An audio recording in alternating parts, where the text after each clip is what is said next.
Hi scientists, I'm Scientist Angel, and today we are here at the Swiss Valley Resort to learn how to make snow when there isn't enough snow on the ground. Now let's go and investigate.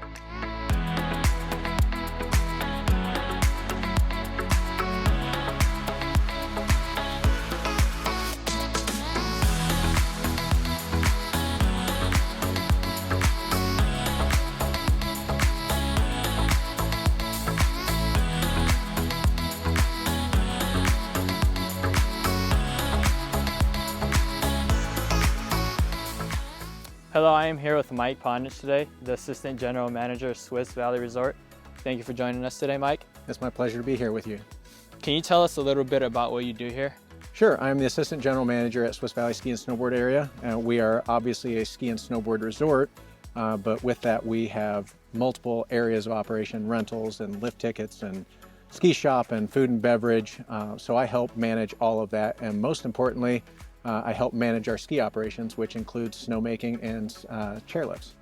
When you were a kid, what did you want to do when you grew up?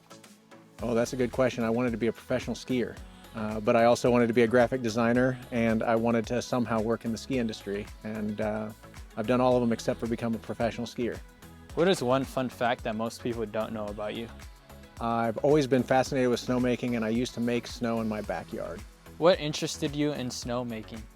When I was a kid, I loved snow, and that was the thing that I loved the most about winter.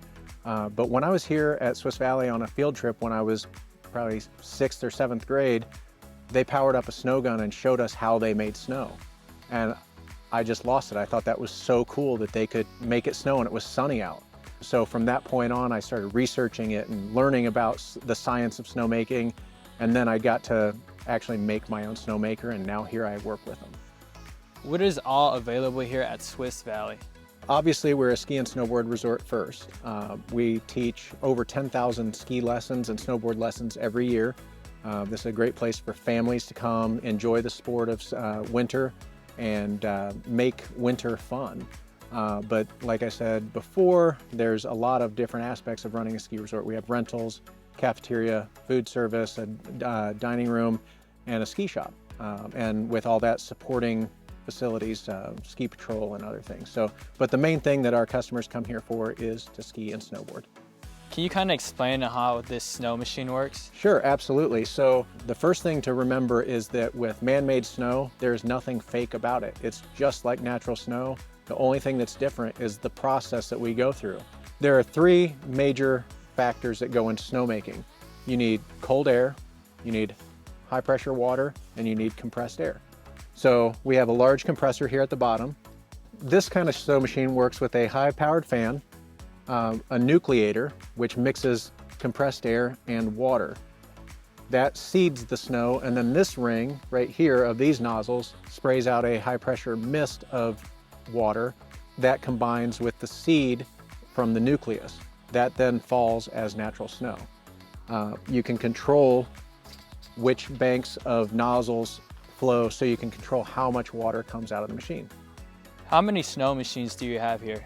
We have approximately 50 snow machines on site at Swiss Valley right now, a combination of different types, but just having number of snow machines doesn't really matter until you have water and all the power that it takes to make snow.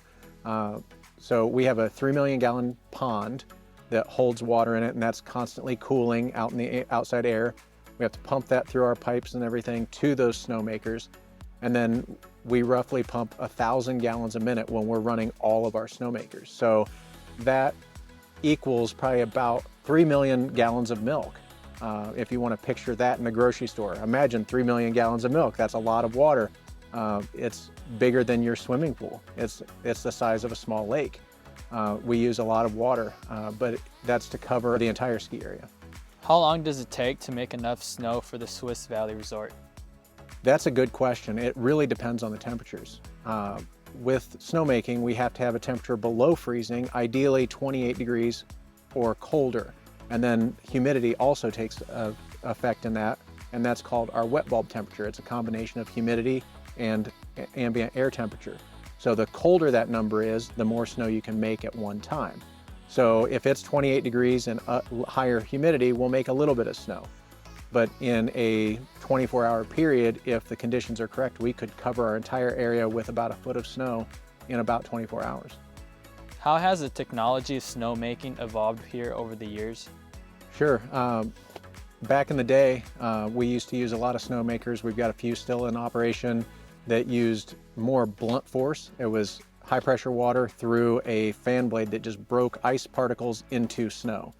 They used a lot of power and they didn't have a lot of control over what type of snow you made out of them. So you just got what you got, and then they didn't work well in marginal conditions. So modern technology with the air compressors and the fans have allowed us to adjust on very many levels, along with the weather temperatures, to bring us a better quality snow. So we can make more at a higher temperature, but the magic number is still under freezing. A regular hose would freeze in wintertime. How do you get your hoses not to freeze during wintertime? Right, so first of all, the water comes out of our pump house at a very high pressure. So that's one thing. Our lines are buried deep in the ground, so they're below frost line. But then once that comes up through the hydrant, that obviously comes out into a hose, but it's coming out at such force, and it is actually warmer than the air temperature. So because of that, it does not freeze as it comes out of the machine. Now that being said, some of these machines will freeze up over time as we're running when the temperatures drop really cold, and we'll have to come out here, shut the machine down, and use a hot torch to keep the nozzles from freezing up. But our hoses and everything else, as long as it's moving, it doesn't freeze.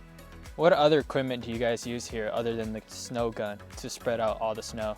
Sure, obviously the snow gun plays a very important operational aspect to the ski area. The fan helps put it in the places where we want it, but that still means that we've got to spread it out after that's done. So it builds up in large piles, and we have these cool tractor-like vehicles. They're called snowcats. They have a big blade on them and a tiller.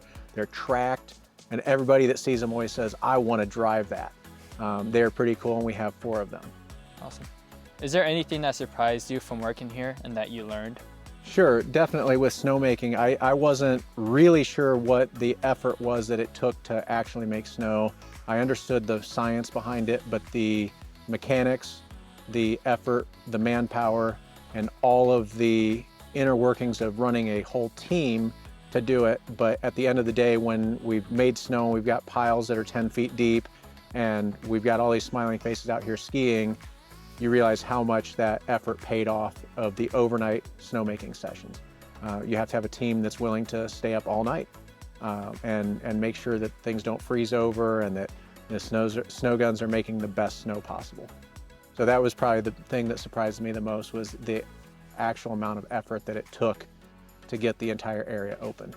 Do you have any advice for the young scientists out there?